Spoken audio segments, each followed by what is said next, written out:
The air was thick with anticipation.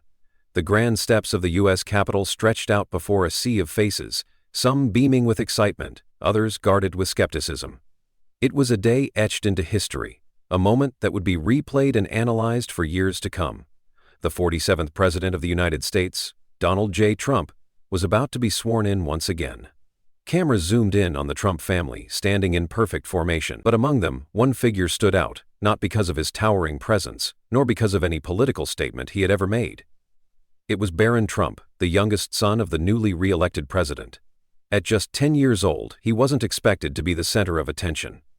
Yet something about his demeanor, the quiet intensity in his eyes, the way he clasped his hands, hinted at something unexpected. As the Chief Justice recited the oath, the crowd roared. The moment was historic.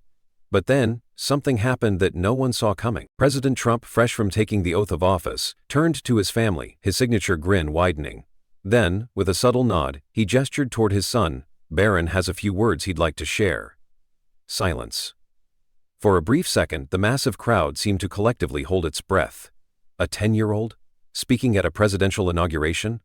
Even seasoned journalists, trained to expect the unexpected, were caught off guard. Barron hesitated for only a moment. Then, with the composure of someone far beyond his years, he stepped forward. Nobody knew it yet, but what he was about to say would shake America to its core. The air was so still, so charged with anticipation, that the faintest breath could have shattered it. Barron Trump, just 10 years old, stood at the podium, staring out at a sea of expectant faces.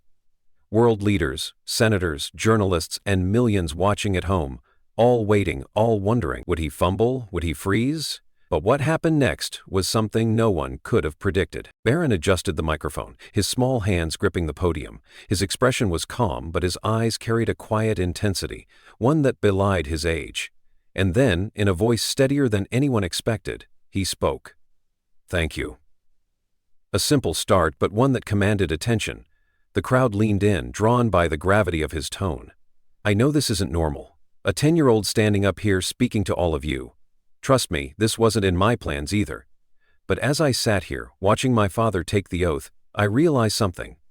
Today isn't just about one man becoming president. It's about all of us.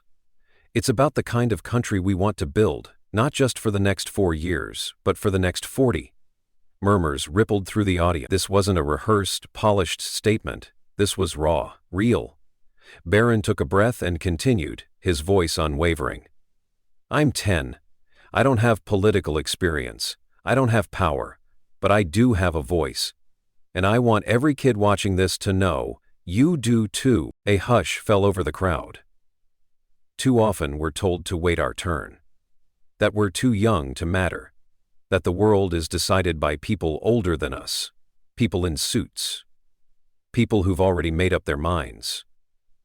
But what if that's wrong? What if change doesn't come from the top down, but from the voices nobody expects to hear?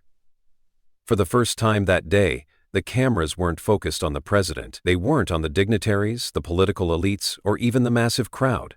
They were locked on to Barron Trump, the boy who was turning an inauguration into a movement. "I've been lucky," he continued, his tone growing stronger. "I've had opportunities. I've grown up in a family that's always encouraged me to speak my mind. But what about the kids who aren't as lucky? The kids who are told to stay quiet? The kids who dream big but are told their voices don't matter?" A weight settled over the audience. Even the skeptics, even the ones who had dismissed him as a child playing pretend, found themselves unable to look away. Today isn't just about my father. It's about every single one of us choosing to believe in something bigger than ourselves, choosing to lift each other up instead of tearing each other down, choosing to listen instead of just waiting for our turn to speak. The moment was electric. It wasn't about politics anymore. It was about something deeper. Barron stepped back slightly, his gaze sweeping across the thousands before him. Then, with a final breath, he delivered the words that would be replayed on every news channel, quoted in headlines, and written into history books. "I don't care how old you are, I don't care where you come from, your voice matters, your ideas matter, and if you believe in something, if you really believe in it, don't wait for permission to stand up and say it. The world isn't changed by the loudest people in the room, it's changed by the ones brave enough to speak when no one expects them to." Silence, and then an explosion of sound. The applause started slowly, hesitant, almost as if people were still processing what had just happened. Then it grew, louder, stronger, until the entire Capitol seemed to shake with it. President Trump clapped, his expression one of rare, unfiltered pride. Melania wiped at her eyes, her composure breaking just slightly. Even those who had come as critics, as skeptics, found themselves on their feet, caught up in something they hadn't planned to feel. As Barron turned to step away from the podium, he wasn't just the son of a president anymore. He was the voice of a generation. For a moment, the world stood still. Then, an eruption. It started as a wave, rippling through the massive crowd gathered at the Capitol. First a few scattered claps. Then, like a match thrown into dry brush, the applause ignited into a deafening roar. People were on their feet. Some cheering, others shaking their heads in disbelief, trying to process what they had just witnessed. This wasn't just another speech. This wasn't a rehearsed, carefully orchestrated PR move.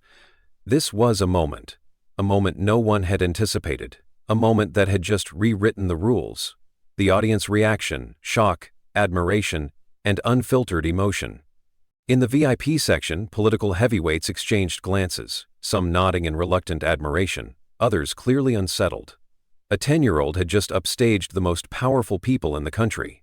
Melania Trump, composed as ever, had a knowing look in her eyes. She had always seen this side of her son. Donald Trump, the master of commanding a room, for once, wasn't the loudest voice on stage. He clapped slowly at first, before leaning toward Barron, murmuring something that made the boy crack a small, humble smile. Journalists scrambled to rewrite their headlines. This wasn't supposed to happen. A prominent news anchor, broadcasting live, blinked in astonishment before muttering into his mic, "That was not what I expected." Across the steps of the Capitol, a college student in a blue scarf turned to her friend. "Did we just witness history? Because that felt like history." Even Barron's critics, the ones who had dismissed him as just a privileged kid standing in the shadow of his father, sat frozen, processing the weight of his words. And then, as if someone had flipped a switch, the internet exploded. Within minutes, Barron's speech was trending worldwide. Barron inspires. Young voices matter. The speech we didn't expect. Did Barron just change history? Twitter, X, was in chaos. Tweets flooded in, memes were already circulating, and video clips of the speech were being shared at lightning speed. At Liberty Voice, regardless of politics, that was one of the most powerful speeches I've ever heard.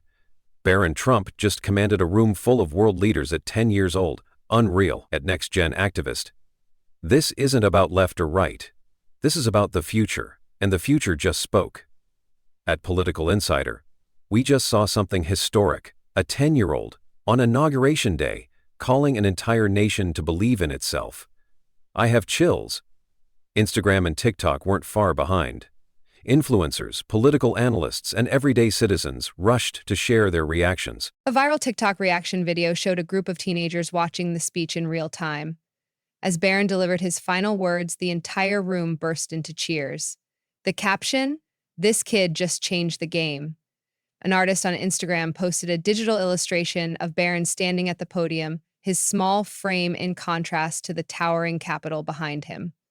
The artwork's caption, "Even the smallest voice can echo through history." Mainstream media, caught completely off guard, rushed to cover the moment. CNN's breaking news banner flashed. Barron Trump's surprise speech sends shock waves through inauguration. Fox News declared, "Barron Trump, the voice of a new generation?" The Washington Post's headline was almost hesitant, as if the journalists themselves were still processing what they had seen. The unexpected speech that no one saw coming. Within an hour, Barron's speech had been watched over 10 million times on YouTube. Comment sections were flooded with debates, emotions, and sheer disbelief. And speaking of YouTube, if you're watching this right now, drop a comment below. What was your first reaction when you heard Barron's speech? Did it surprise you? Did it inspire you? Let's talk about it. And don't forget to like this video and hit that subscribe button, because trust me, this is just the beginning of something bigger. The world reacts. This is more than just a speech. As the hours passed, one thing became clear. This was no fleeting viral moment. Students in classrooms across the country were replaying the speech.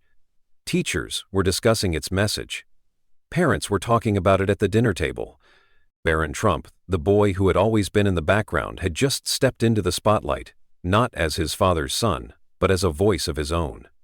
And the world was listening. The moment had passed, but its impact was only beginning. As Barron Trump stepped down from the podium, the energy in the air had changed. His words weren't just heard, they had ignited something. A spark, a shift, a realization that the youngest voice in the room had just spoken louder than any politician, louder than any president. But what happened next was something no one, not even Barron himself, could have predicted. The ripple effect. A newfound responsibility. In the days following the speech, letters, emails, and messages poured into the White House. Not from politicians, not from CEOs, but from kids. I never thought my voice mattered, but after hearing you, I want to speak up at my school. Jake, 13, Ohio. People always tell me I'm too young to change anything. Not anymore. Maria, 15, California. I have a stutter, and I'm always afraid to talk in front of people. But if you could stand on that stage and speak, then maybe I can too.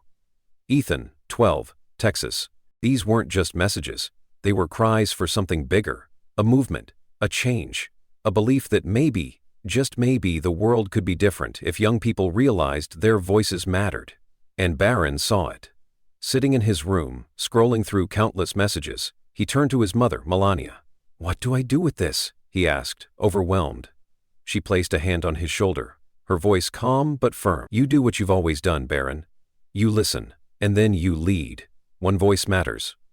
The birth of a movement inspired by the flood of voices reaching out to him, Barron made a decision.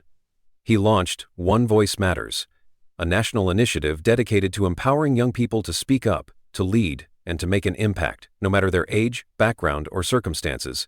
The concept was simple but powerful. Workshops in schools to teach kids public speaking and leadership skills. A national mentorship program connecting young activists with leaders in politics, business, and social change. A digital platform where young people could share ideas and collaborate on projects that made a real impact. And just like that, the movement exploded. Schools across the country began implementing One Voice Matters programs into their curriculum. Universities invited Barron to speak, not as the son of a president, but as the founder of a movement. And then, something even bigger happened. The movement goes global. As word spread, young people around the world began reaching out. In London, a group of students started a debate club for kids who had always been too afraid to speak up. In Tokyo, a teenager launched a campaign to give underprivileged students access to better education. In Kenya, a 14-year-old girl named Amina began organizing community meetings to help young girls stay in school. When Barron read about Amina's story, he knew he had to meet her. In a surprise visit, he flew to Kenya to attend one of her gatherings. Standing under the shade of a large tree, surrounded by dozens of eager young girls, he listened to Amina speak. "People tell us we should stay silent," she said. "But today, because of you, Barron, I know that my voice matters, and so does every girl here." At that moment, Barron realized something. This was so much bigger than him. This wasn't just about his speech anymore. It was about a generation waking up. A generation realizing they had power. A generation that refused to be ignored. The United Nations speech that took the world by storm. Months later, Barron was invited to speak at the United Nations Youth Summit, a gathering of young leaders from across the world. He stood on stage, looking out at thousands of young activists who had been told they were too young to make a difference.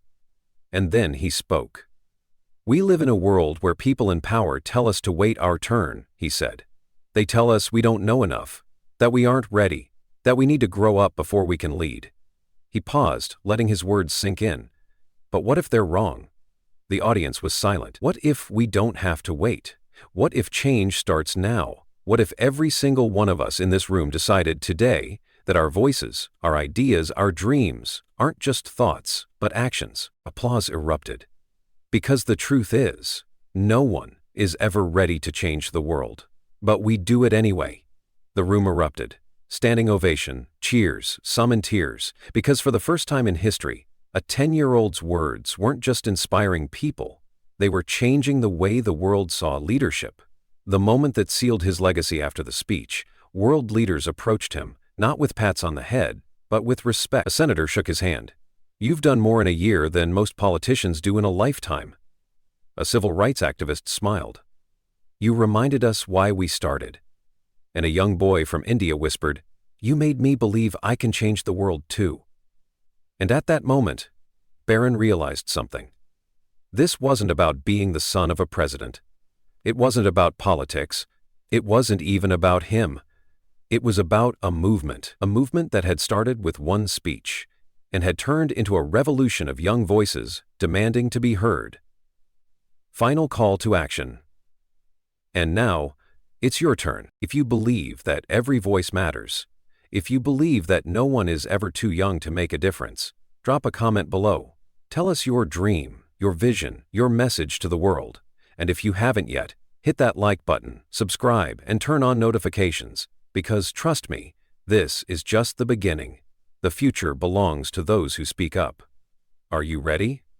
The echo of Barron Trump's words did not fade, it spread. Across cities, across borders, across generations. What had started as a single speech by a 10-year-old on Inauguration Day had ignited a movement that transcended politics, nationality, and background. This was no longer just about a moment. It was about a revolution of young voices daring to be heard. The global shockwave. Barron's words reach every corner of the world. Within days, headlines around the world captured the phenomenon, the speech that inspired a generation. The New York Times, "Can one child change the future?" The Guardian, "From president's son to global leader of youth." WBC World News. News stations aired the speech on loop, dubbing it in Spanish, French, Mandarin, Arabic, Hindi, every major language on the planet. Barron's voice was suddenly reaching millions who had never even heard his name before. In schools from New York to Nairobi, teachers played the speech in classrooms. In coffee shops, in universities, in government offices, people weren't just watching, they were talking. In Brazil, a group of teenagers started a leadership program for young activists.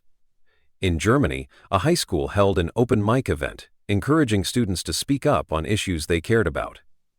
In South Korea, a youth-led organization launched a nationwide initiative to combat online bullying, citing Barron's words as their inspiration. And then, something even bigger happened. One Voice Matters becomes a worldwide movement. What had started as an initiative in the US had now turned global. One Voice Matters expanded into over 40 countries within a year. Young leaders in India used the platform to push for better education in rural areas. Students in France held nationwide debates on youth empowerment. In Africa, young girls in STEM programs sent letters to Barron, thanking him for making them believe they could be future scientists, engineers, and innovators. The United Nations officially recognized One Voice Matters as a youth-driven global initiative for leadership and education. The White House was flooded with invitations for Barron to speak at world forums, youth summits, and even TED Talks. And then came the moment that sealed his place in history. 1 year after the speech that started it all, a letter arrived. It was an official nomination for the Nobel Peace Prize, a 10-year-old. Nominated for one of the highest honors in the world, not because of political influence, not because of wealth, because he had spoken, and the world had listened. The nomination sent shockwaves across the media. Political analysts debated its significance. Critics questioned if a child could truly be worthy of such recognition. But for the millions of young people inspired by Barron's words, the answer was clear. It was never about awards. It was about the belief that one voice, no matter how small, can create an unstoppable force. Call to action. This is just the beginning. This isn't just my story, Barron said in a special address marking the anniversary of his speech. This is our story. This is our movement. And it doesn't end here. Drop a comment below. Tell us what you want to change in the world, because your voice matters. And if you haven't already, hit that like button, subscribe, and turn on notifications, because this is only the beginning. One speech, one moment, one voice. That's all it took to spark a global movement. But this isn't just Barron Trump's story. It's your story. It's about every young person who has ever been told they are too small to make a difference, every dreamer who has been told to wait, every voice that has been silenced before it could be heard. No more waiting, no more silence. The world doesn't change because of titles, wealth, or power. It changes when ordinary people decide to stand up, speak out, and take action. And that includes you. So now I have just one question. What will you do with your voice? Drop a comment below. What is your dream? What change do you want to see in the world? Let's start a conversation that goes beyond this video. And if you believe in this message, don't forget to like, share, and hit that subscribe button. Because this is just the beginning. Your voice matters, your story matters, and the world is waiting to hear it.